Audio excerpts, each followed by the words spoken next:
Released in the mid-1980s, the NES holds a special place in the hearts of gamers who fondly remember experiencing pixelated adventures on this device. The distinctive 8-bit music, simple yet challenging gameplay, and simplistic graphical style are all part of the collective charm of the NES. Whether it's the perfect platforming in Super Mario Bros., the strategic exploration of The Legend of Zelda, or the exhilarating progression in Metroid, each game on the system contributed to an era where imagination ran wild and gaming was a novel, immersive experience. Often celebrated as the game console that saved the video game industry in North America, becoming the most popular platform ever in the region, it's easy to see why NES nostalgia runs so high in that part of the world. Due to its immense popularity in the largest market in the world, the library of NES games available to those who lived in the US and Canada was much more extensive than the library available in Europe. Still, while this was the case, that didn't mean this continent wouldn't receive its fair share of elusive gems too. So, with that said, I am Lady Decade, and these are great NES games that were released in Europe that Americans couldn't play. The NES may have been a crucial part of many children's childhoods growing up in the 80s, but so was the Ghostbusters. Ghostbusters achieved immense popularity due to its groundbreaking and innovative concept of a team specializing in paranormal activity, seamlessly blending humor and supernatural elements. The memorable characters played by a talented cast, including Bill Murray, Dan Aykroyd, and Harold Ramis, contributed to successfully creating a multimedia empire, which in turn would breed video games. But did you know one of the best of these was never released in America? New Ghostbusters 2, not to be confused with Ghostbusters 2 for the same platform, was both developed and published by the now legendary HAL Laboratory. Released in 1990, the game is based on the second movie and follows the adventures of the Ghostbusters as they battle supernatural entities in New York City. Its historical links to Pokemon can be easily seen through its graphical presentation, which features an art style reminiscent of the iconic Pokemon Red and Blue versions.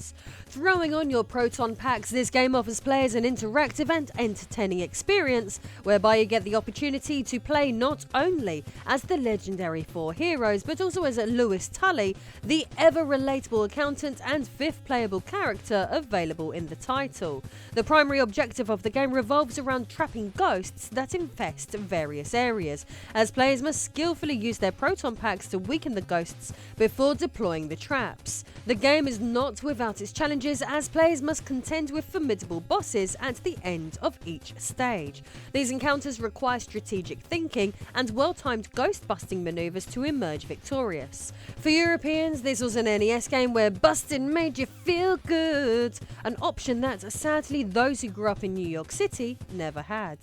Devil World, a captivating maze video game, emerged from the collaborative efforts of Nintendo and Intelligent Systems. Initially developed and published by Nintendo, this NES gem took players on a labyrinthine journey through devilishly designed landscapes. Notably, Devil World had a unique trajectory, skipping a North American release due to Nintendo of America's content policies, which prohibited the inclusion of religious icons. This decision rendered the game unavailable to the North American audience, adding an element of mystique to its legacy in the region.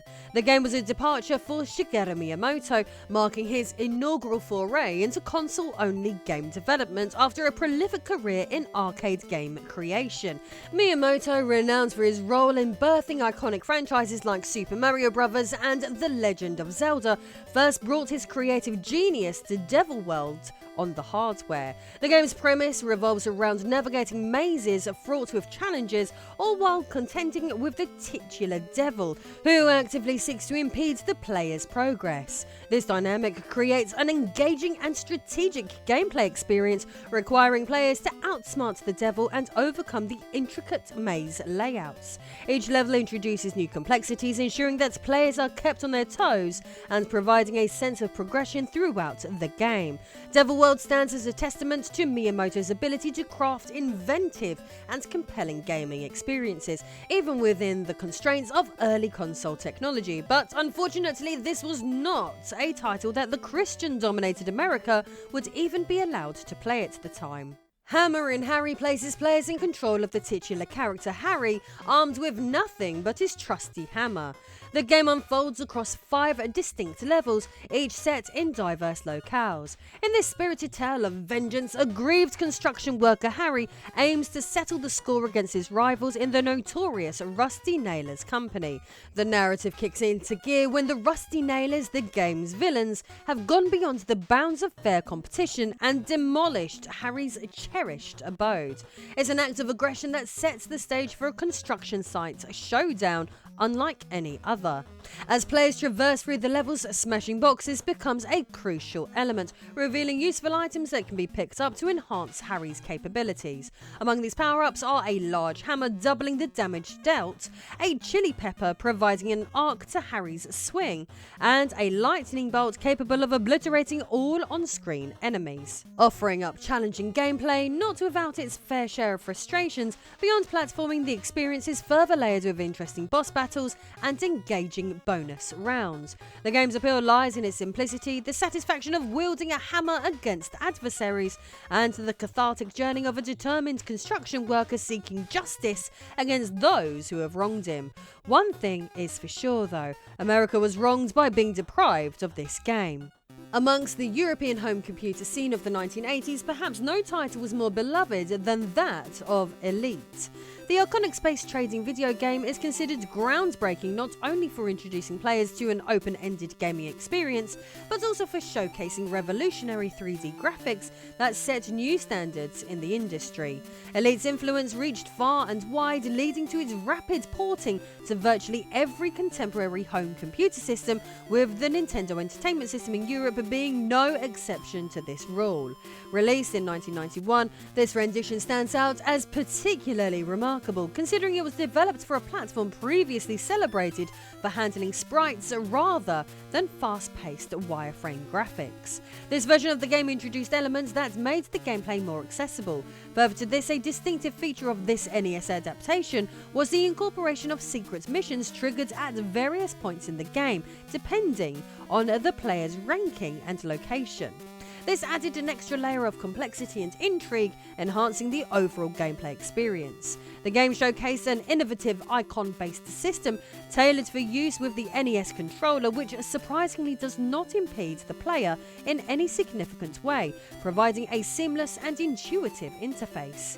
In conclusion, the Nintendo Elite release of 1991 demonstrated not only technical innovation by pushing the limits of the NES hardware, but also gameplay improvements that contributed to its standing as a solid and commendable addition to the extensive lineup of Elite versions. Sadly though, Americans had no access to this console marvel.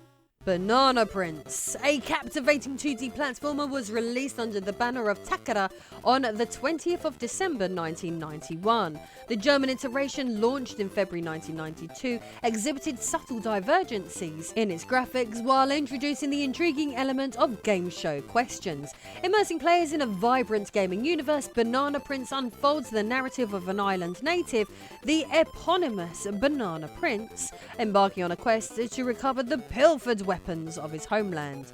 The gameplay unfolds as a dynamic journey where the protagonist not only navigates treacherous terrains, but also encounters and recruits companions along the way. Drawing inspiration from the timeless tale of Jack and the Beanstalk, our hero carries a bag of seeds. Ingeniously, these seeds allow him to cultivate a flower, serving as a dynamic tool for overcoming obstacles by providing a means to climb vertically. The incorporation of hidden platforms and doors adds an element of mystery and exploration to the game. To unlock these secret pathways, Banana Prince must collect special flower tokens, each granting him the ability to grow an even larger and more versatile flower, enhancing the scope of this whimsical journey. Banana Prince, with its amalgamation of platforming challenges, strategic growth mechanics, and unexpected game show dynamics, stands as a testament to the creativity and diversity inherent in NES gaming experiences. Super Turrican, a compelling entry in the Turrican series, made its debut on the Nintendo Entertainment System in 1992, presenting gamers with a host of challenges and enhancements compared to its predecessors. Notable modifications include the introduction of 4 difficulty levels, the ability to achieve swifter movements by holding down the fire button, the removal of checkpoints, and more. The game borrows the foundational story premise from the instruction manual of Turrican 2, The Final Fight. However, it deviates from the original narrative, placing players in the fictional realm of the planet Landorin. While Super Turrican on the NES may not match the visual prowess of other console renditions, it emerges as a standout console port, with the original Turrican series largely credited to the involvement of Manfred Trenz, the franchise's progenitor. Trenz's hands-on approach ensured a faithful representation of the beloved Turrican gameplay, avoiding unnecessary alterations that could potentially mar the essence of the experience, something that indeed could not be said about some of the Turrican games created by third-party developers. Super Turrican on the NES prioritizes skill and caution, striking a delicate balance between difficulty and fairness, a feat often elusive in games of its era. In essence, this title preserves what is great about the original Turrican experience, making it a compelling and enduring title even over 30 years later. Parodius, from myth to laughter. Known as Parodius Star in Japan and recognized internationally as Parodius, stands as a noteworthy entry in the shoot-'em-up arcade genre for the NES. We already covered last week that Europe would get a version of this game on the Super Nintendo, whereas North America would not. History is the same in this instance on the humble NES as well. Produced by the esteemed Konami, it represents the second title in the Parodius series, a franchise that has become synonymous with whimsical reinterpretations of classic gaming conventions. Drawing inspiration from its Gradius roots, Parodius' stylistic similarities in its gameplay are a deliberate homage to the iconic Gradius series.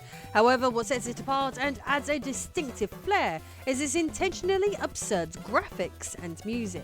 The game, true to its name, revels in parody, infusing a hearty dose of humour and eccentricity into the familiar shoot-'em-up formula. This deliberate departure from the norm contributes to the game's unique charm, offering players a refreshing and light-hearted take on the genre. This transition to the 8-bit platform came with a caveat. Several stages were omitted in the process. Despite this alteration, the NES version introduced a novel amusement park stage, injecting a fresh burst of creativity into the premise. Notably, the adaptation also incorporated several hidden bonus stages, adding an element of discovery for players navigating this whimsical universe on their humble home console. Astellis got a trilogy of platforming games released in 1993, bringing the indomitable spirit of the beloved comic book series to life on 3 distinct Nintendo platforms. We already looked at the Super Nintendo game last week, but there is also a Game Boy game and an NES title we are focusing on today. Released exclusively in PAL format, these games enjoyed a European release catering to the fervent fan base on the continent. The NES version of Astellis is obviously graphically much simpler than its 16-bit counterpart. This title featured vibrant locations, an upbeat mood, and decent enough gameplay. Players explore stages filled with typical platforming hazards like sliding ice, falling boulders, and fire obstacles. Enemies range from Romans and Egyptian soldiers to various animal foes. Despite its youth-orientated target audience, the game maintains a balanced difficulty level with enjoyable gameplay, including punchable blocks for points or secrets, magic potion bottles for temporary invincibility, and bonus rounds after each act. Many praise the game's fantastic soundtrack, which is full of catchy tunes, unique percussion elements, and emotionally resonant melodies. Astellis on the NES proves to be more than just visually appealing.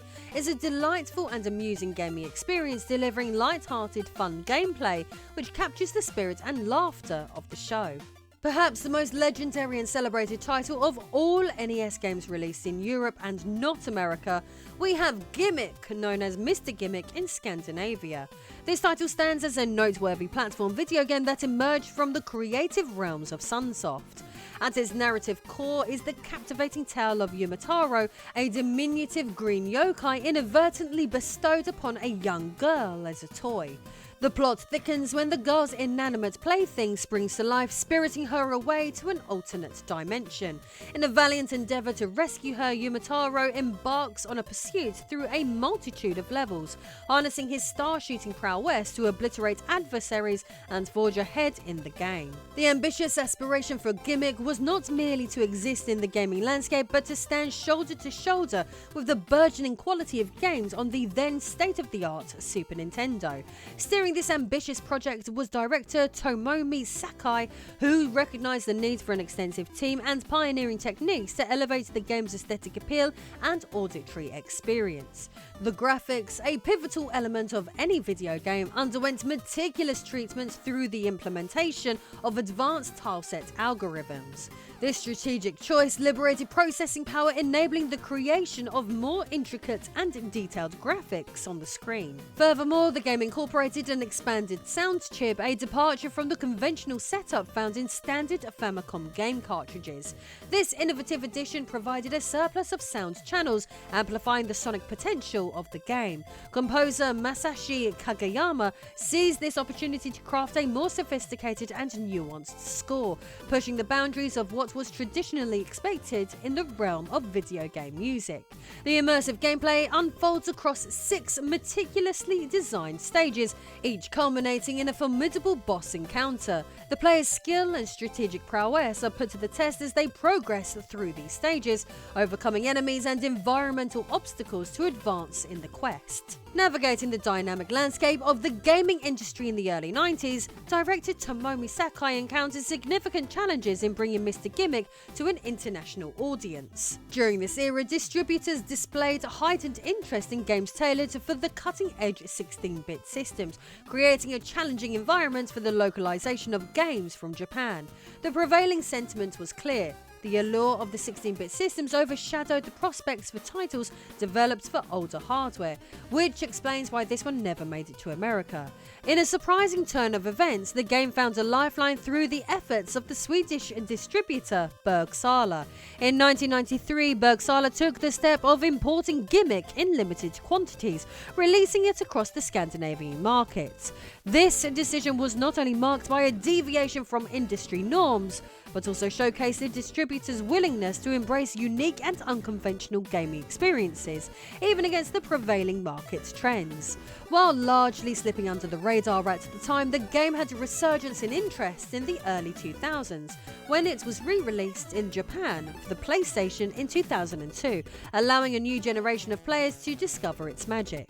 But most strikingly of all, and perhaps music to my American audience's ears, the most recent chapter in Gimmick's Odyssey occurred as recently as this year, with the release of a remastered version of Gimmick. This iteration of the game, available on Microsoft Windows, Nintendo Switch, PlayStation 4 and Xbox One, brought the classic title into the modern gaming landscape. The remaster not only preserved the essence of the original, but also introduced it to a new era of gamers, with distribution on a much broader scale, leading to a happy ending in today's tale. Be sure to let me know what you think of these games, and if there are any titles in particular that you feel bitter about missing out on. If you enjoyed this one, subscribe, then click on my video on SNES games that Europe got, but America didn't, right now.